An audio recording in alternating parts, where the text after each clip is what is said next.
आपने जॉब की है किसी भी सेक्टर में, किसी भी फील्ड में किया, भले चाहे आप किसी भी कॉर्पोरेट फील्ड में रहे हैं, अगर आपने 10 साल भी दिए हैं और अच्छे से मेहनत किए जम के, तो हमेशा आप एक बार एक लेवल तक जा रहे हो, पीक तक जा रहे हो, भले आपने कितनी अच्छी परफॉर्मेंस उसमें की है, फिर से जीरो से शुरू करना पड़ रहा है नेक्स्ट जनरेशन को, तो आपकी मेहनत तो बेकार गई ना।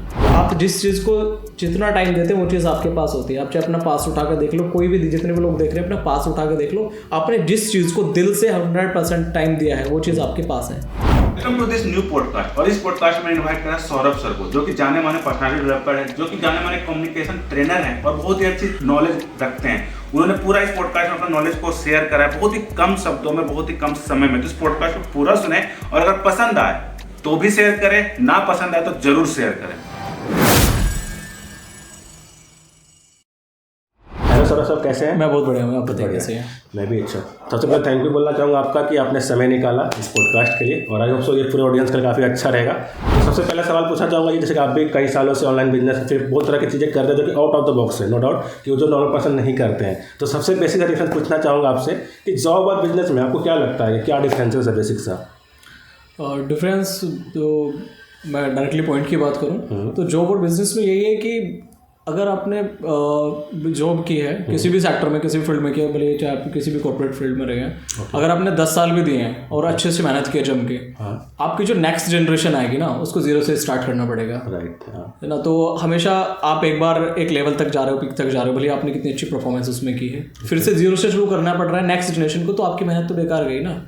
तो फिर ऐसा काम करिए क्यों रहो। तो जो ये ना, तो मेरे हिसाब से और बिजनेस में आपको ग्रोथ के बल्कि बजाय मैं ये कहूँगा इंटेलेक्चुअल ग्रोथ मिलती है, एक एक्सपोनेंशियल ग्रोथ मिलती है, साथ में फिर आपके सोर्सेज ऑफ इनकम क्रिएट होते हैं, प्लस जो नेक्स्ट जनरेशन आपकी उसके लिए बेनिफिशियल रहेगा। आपने उस लेवल को जहाँ तक आप पहुँच गए हो, नेक्स्ट जनरेशन जो आपकी आएगी या फिर उसको आप जिसको हैंड ओवर करो उसको वहीं से स्टार्ट करना पड़ेगा, उनको जीरो से स्टार्ट नहीं करना होगा। बहुत ही अच्छा पॉइंट है, नो डाउट, बिकॉज ये बहुत अच्छी क्लैरिफिकेशन आपने करी। तो दूसरा सवाल ये पूछना चाहूँगा यहाँ पर, नो डाउट जब से कोविड खत्म हुई, मतलब कोविड एंड हुआ तो डिजिटल एरा को बहुत ज़्यादा बूस्ट मिला है, तो बिजनेस में भी उसने बहुत ज़्यादा स्पेस कवर किया।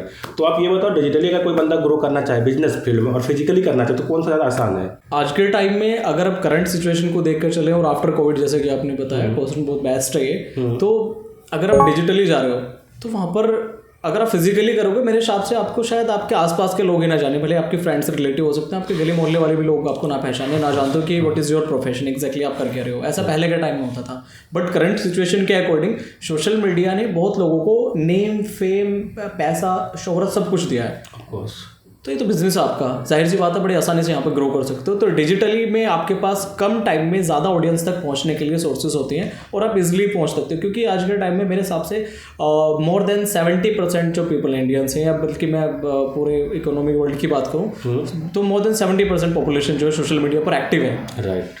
तो वहाँ से जो टोटल एड्रेसेबल मार्केट होगा, आपका टाइम जो होगा वो ज़्यादा अचीव कर सकते हो एज कम्पेयर टू फिजिकली आप लोगों तक नहीं पहुँच सकते। Of course, exact. तो फॉर एग्जांपल देता हूँ, आपने कोई कंटेंट बनाया, कंटेंट मीन्स आपका कोई प्रोडक्ट हो सकता है, कोई वर्चुअल लाइक कोई वीडियो पोस्ट ही हो सकती है, फिजिकली कोई पिक्चर भी पोस्टर आप जो प्रिंट आउट करके बाहर लगा दोगे, कहीं भी मार्केटिंग के लिए लगा दोगे, तो जाहिर है कि ज़्यादा लोग उसको तक नहीं रीच हो पाएगा वो। But if you are going to digitally, आपने नॉर्मली भी पोस्ट उसको कर दिया, तो जाहिर है वो फिजिकल की कंपैरिजन में डिजिटली ज़्यादा लोगों तक पहुंच पाएगा। सेम ऐसे आपका प्रोडक्ट है, आपके कंटेंट है, जो भी वो आपका प्रोफेशन है, तो उसमें ज़्यादा ग्रो कर पाएंगे, तो ज़्यादा ऑडियंस तक पहुंच पाएंगे वहाँ से। Of course, I totally agree with you, because हम लोग भी कहने का डिजिटली कॉन्टैक्ट में आए थे पहली बार, हम लोग आज फिजिकल मिले लगभग 2 सालों के बाद। तो अब नेक्स्ट सवाल की ओर मूव करते हैं। सबसे पहले आप, नो डाउट जो बेस होता है वो होता है माइंडसेट। तो जो कोई भी बंदा अगर बिजनेस में आए, उसका बैकग्राउंड कुछ भी हो, वो जॉब करता हो, कुछ भी करता हो, डजंट मैटर, तो उसका किस प्रकार का माइंडसेट होना चाहिए अगर वो बिजनेस को करना स्टार्ट करे? तो ये क्वेश्चन बहुत खतरनाक लगा मुझे actually. We are all about our mindset. मैं सबसे पहले मेन चीज़ तो ये कि जो आपके अंदर होगा वही बाहर आएगा निकल करके। तो पहले आपको मेंटली प्रिपेयर होना पड़ेगा किसी भी काम के लिए। Doesn't matter we are talking about the business और स्टार्टअप और समथिंग एल्स, लेकिन जो भी हमारा प्रोफेशन है, हम जो भी कर रहे हैं, जॉब में है, बिजनेस में है, प्रोफेशन कई लोगों का स्टडी भी होता है, ऑफकोर्स, तो हमारे मेंटली पहले प्रिपेयर होना पड़ेगा, ऑफकोर्स। वो कहते हैं ना, पहले आपको जो इंटरनली जब आप प्रिपेयर हो जाते हो, माइंडसेट आप बनाते हो, मेरे को करना क्यों है, क्योंकि यहाँ पे 2 क्वेश्चन होते हैं। सबसे पहले होता है वाई, करना क्यों है, राइट। और उसके बाद होता है इसमें सेकंड वाई, इसी का दूसरा पार्ट जो लोग नहीं देखते हैं, यही क्यों करना है, ये मेन क्वेश्चन है। तो लोग वहाँ तक पहुँच ही नहीं पाते। लोगों को कई बार दूसरे से मोटिवेशन होकर इंस्पायर होकर के ना करने शुरू लग जाते हैं, बीच में आंख बंद करके लग जाओ, शुरू कर दो, बाद में फिर स्ट्रक हो जाते हैं, बीच में फंस जाते हैं। तो पहले मेंटली प्रिपेयर हो जाओ और मेंटली अपने आप को ऐसे प्रिपेयर करो कि मेरे को यही करना है। कोई भी एक चीज़ पकड़ लो, कोई भी एक कंटेंट, कोई भी एक निश ले लो, उसके साथ प्रोसीड करो आप, तो ज़्यादा इजी रहेगा। आप ज़्यादा अच्छे से परफॉर्म कर पाओगे, बजाय उसके कि आप 2-2 4-4 काम करने लग जाओ। आजकल लोग यही करते हैं सबसे ज़्यादा, मैं ये भी कर लूँ, ये इसमें भी हाथ आजमा लूँ, उसमें भी, और पता चलता हाथ में कुछ नहीं आता। Right of course. और ये चीज़ मैं थोड़ा सा यहाँ पे एड ऑन करना चाहूँगा, मल्टीपल चीज़ करनी चाहिए, बट मेरा जो एक्सपीरियंस कुछ समय के बाद, बिकॉज उसके बाद मतलब उसके तक पहुँचने के बाद हमारे पास एक्सपीरियंस रहता है। अगर सपोज हमने 2 साल दे दिया तो वी कैन डू, हम लोग मल्टीपल चीज़ मैनेज कर सकते हैं। तो हम लोग मैनेजमेंट की ओर ही आते हैं। चौथा सवाल मेरा यही है कि जैसे कोई मतलब जो बिजनेस स्टार्ट करता है, पहले उसका टाइम पीरियड कुछ और था, वो कुछ और था, कुछ अलग लोगों के साथ बात करता था, अलग उस रिलेशनशिप में था, कुछ भी था। तो अगर वो बिजनेस में आता है तो उसको मैनेज कैसे करे? वो टाइम भी हो सकता है, मैनेज तो टाइम पर ही करते हैं हम लोग। उसके बाद उसका कुछ पर्सनल भी हो सकता है, जो लोगों के साथ रिलेशन हो, तो उन सब कैसे लोग मैनेज कर पाए? मैक्सिमम जो बिजनेसमैन्स होते हैं ना, स्टार्टिंग में जब उनका इनिशियल स्टेज होता है, जब वो स्टैंड लेते हैं या स्टार्टिंग फेज होता है, राइट, तो उस टाइम में वो दोनों चीज़ें मैनेज नहीं कर पाती। ये बिल्कुल ऐसे समझो, एक साथ में 2 नाव में सवार होना, मतलब एक पैर आपको उस तरफ, तो बहुत ही मुश्किल है बैलेंस करना, है ना। या फिर ऐसे कह सकते हो कि मेंढक को तराजू में तोलना, ये बिल्कुल ऐसा उस टाइम पे इनिशियल स्टेज में तो बहुत मुश्किल है। बट आप उस टाइम पे ना टाइम मैनेजमेंट करो अपना, इतना टाइम मेरे को फिक्स ये रिलेशंस को देना है, फैमिली को देना है, मेरी फ्रेंड है, मेरी गर्लफ्रेंड है, मेरी वाइफ है, उनको टाइम दीजिए। देन उसके बाद जो एक टाइम मैनेजमेंट ऐसा बनाइए, उसमें आप अपना 100% दीजिए, चाहे रिलेशन में दे रहे हो उस टाइम में या फिर बिजनेस में दे रहे हैं। तो बिजनेस के लिए भी वो टाइम सेट कीजिए, इतने से इतने टाइम तक ये मैं इसी को दूंगा। तो आप जिस चीज़ को जितना टाइम देते हैं वो चीज़ आपके पास होती है। आप चाहे अपना पास उठा कर देख लो, कोई भी जितने भी लोग देख रहे हैं अपना पास उठा कर देख लो, आपने जिस चीज़ को दिल से 100% टाइम दिया है वो चीज़ आपके पास है। ऑफकोर्स, चलो बहुत अच्छा था। तो ये तो बहुत बेसिक सवाल हो गया। लास्ट सवाल मैं आपको तरफ से टिप्स बोलना चाहूँगा, बिकॉज ये हमारा फर्स्ट पॉडकास्ट है, हम लोग इसे कंटिन्यू रेगुलर करते रहेंगे आने वाले 1 महीने के अंदर। तो लास्ट सवाल ये रहेगा कि जो भी पर्सन सोच रहे हैं या फिर उन्होंने स्टार्ट किया है, तो उनके लिए कुछ टिप्स या फिर उनके लिए कुछ प्रिकॉशन, बिकॉज जैसे आपने बोला कि मोटिवेशन लोग आते जाते हैं, मैक्सिमम लोग पैसे देख के आते हैं, जो मेरा एक्सपीरियंस कहता है कि आप पैसे देखो लोग अट्रैक्ट हो जाते हैं, जो कि सिंपल साइकोलॉजी कहती है ह्यूमन का।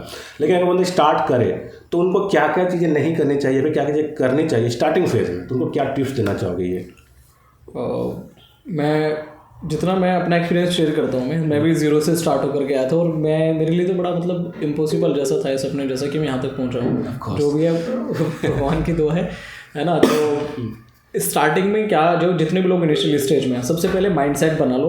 वही जो मेरा वाई वाला क्वेश्चन था, यही करना है और क्यों करना है, पहले ये डिसाइड कर लो अपना। बाकी सब चीज़ों को देखने बजाय कि इसमें नेम कितना है, फेम कितना है, पैसा कितना है, या हम सेलिब्रिटीज जैसे बन जाएंगे, वो बाद में सोचना। पहुंच जाओगे एक लेवल तक, श्योरिटी है, डेफिनेटली आप पहुंचोगे, लेकिन सबसे पहले है उस वाई को क्लियर कर लो, यही क्यों करना है, और जिस एनवायरनमेंट में, जिस इकोसिस्टम में हो उसी के साथ क्यों करना है। जब आपका ये क्लियर हो जाएगा, उसके बाद फिर आप आगे प्रोसीड कीजिए, देन ज़्यादा इजी होगा। जब आप मेंटली प्रिपेयर हो जाएंगे कि आपको क्लियर हो जाएगा मेरे को यही करना है और इसलिए करना है, ये मेन चीज़ है। क्योंकि स्टार्टिंग में ना कोई भी स्टैंड नहीं ले पाता। अगर आपको लग रहा है कि वो बहुत ही कम टाइम में स्टैंड ले पाया है, इंस्टेंट एक्शन टेकर है, तो इतनी स्ट्रॉन्ग स्टेबिलिटी माइंड की कम एज में तो बिल्कुल नहीं हो पाती है। जो 18 से 28 के यूथ होते हैं उनमें तो बिल्कुल नहीं होती है चीज़। उनका अटेंशन लेवल बहुत कम होता है, राइट। उनको रुक करके अपने आप से बात करनी चाहिए, बजाय किसी सामने वाले से एडवाइस ले। और ऐसे लोग से तो एडवाइस बिल्कुल ना ले जो लोग इस काम को नहीं जानते, जिन्होंने किया नहीं है। अब ये बिल्कुल उसके जैसा है, जिन लोगों ने 90s की बुक्स पढ़ी हैं और आप उनसे बात करते हो कि नेक्स्ट टाइम की जनरेशन की जो आज की टेक्नोलॉजी वो कैसे जनरेट कर सकते हैं, पॉसिबल है? नहीं, बेसिक फंडामेंटल ले सकता है वहाँ से ऐसा हो सकता है। तो जो पुरानी जनरेशन के लोग हैं, जो लोग इस फील्ड को जानते नहीं है, किसी भी फील्ड को नहीं जानते हैं, आप उनसे बात करो। वो लोग कहते हैं कि मैंने दुनिया देखी है, भले वो अपने गांव गली मोहल्ले शहर से बाहर नहीं गए, तो उन्होंने दुनिया कहाँ से देख ली? उनसे पूछ लो, पासपोर्ट है उनके पास?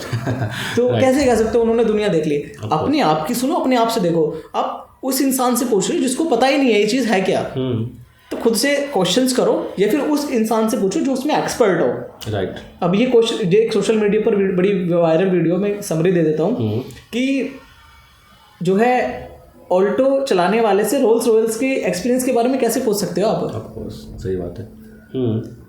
बात समझ आ रही है? बहुत इजी सी बात है। या फिर ऐसे समझ लो किसी ट्रैक्टर चलाने वाले इंसान से आप जो मर्सिडीज की ड्राइविंग का फील कैसे पूछ सकते हो, और वो क्या बता पाएगा आपको? कुछ नहीं बता पाएगा, गलत ही बताएगा। मैक्सिमम लोग तो गलत ही बताते हैं। लोग यही तो कर रहे हैं, जिनको नहीं पता है उनसे जाकर के पूछ रहे हैं इसको कर लो या ना कर लो, ऐसे कर लो या नहीं कर लो, क्या हो जाएगा ऐसे। तो ये जो इंटरप्शंस होते हैं यहाँ माइंडसेट डगमगा जाता है। भले ही इसलिए मैं कहता हूँ स्ट्रॉन्ग माइंडसेट खुद से बात करके क्रिएट करो, खुद से देखो रियलिटी क्या है। जो इंसान खुद से देख पाता है बाजू वाले से कभी नहीं सीख पाता। ऑफकोर्स। चलो तो पॉडकास्ट में यहीं पर एंड होता है, बट लास्ट में टिप्स आपसे पूछना चाहूँ पर्सनल कि आपको हमसे मिले कैसा लगा, मेरे से मिले कैसा लगा। पिछले 2 साल से हम लोग दोस्त हैं नो डाउट, तो अभी कैसा लगा आपको मिल के फिजिकली?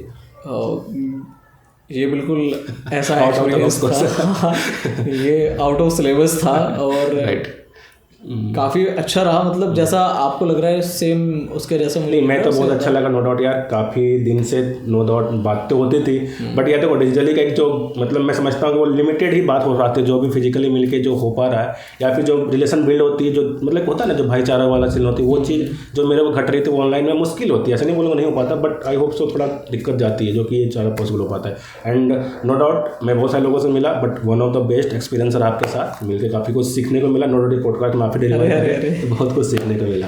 नहीं ऐसा नहीं है। डिजिटली मैं अगर अपने भी बता दूँ, मैं मेरे जो स्कूल या कॉलेज टाइम के वैसे फ्रेंड्स हैं ही नहीं मेरे साथ में। जितने भी लोग हैं मैं प्रोफेशंस रिलेटेड ही जानता हूँ, सिर्फ सभी से प्रोफेशनल रिलेटेड बातें होती हैं, अच्छे लोग हैं। राइट। मैं बैक बेंचर हुआ करता था अपनी कॉलेज स्कूल लाइफ में, तो इंटरेक्शन किसी से रहा नहीं मेरा ऐसा। लेकिन जब हेजिटेशन थी बहुत ज़्यादा, वो बात दूसरी। आजकल स्पेशली हम हेजिटेट पे काम करते हैं एक्चुअली हाउ टू आउटकम, ठीक है ना, तो फियर को कैसे दूर कर सकते हैं, तो ये चीज़ ठीक है। लेकिन फिजिकली इतने मेरे दोस्त नहीं रहे जो डिजिटली बनी है, अब उनसे फिजिकली मिल रहा हूँ पक्का। राइट। चलो फिर हम लोग यहाँ पर एंड करते हैं। थैंक यू आप सभी लोग का लास्ट तक बने रहे और शेयर करो उन सभी लोगों को यार जो भी आपके ऐसा कुछ ऑनलाइन बिजनेस कर रहे हैं फिर करने का सोच रहे हैं।